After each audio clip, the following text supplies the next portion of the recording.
नमस्कार दोस्तों। आज हम एक नए मेडिसिन के बारे में डिस्कस करेंगे और मेडिसिन का नाम है जस्टिसिया एधाटोडा बसाका mother tincture. Justicia mother tincture ये हमारी बहुत इफ़ेक्टिव मेडिसिन है।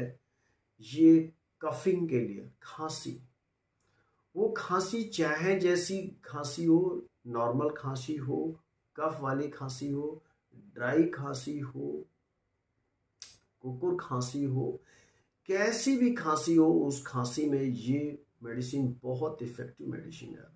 तो अगर बड़े लोग हैं तो आधे कप पानी में 10 से 15 बूंद ल्यूकवार्म वाटर में लेना है। आप देखेंगे बहुत अच्छे रिजल्ट आएंगे। ल्यूकवार्म वाटर में 10 से 15 बूंद दिन में 3 बार, जैसे चाय पीते हैं वैसे ही पिएंगे। छोटे बच्चे हैं तो 6 से 8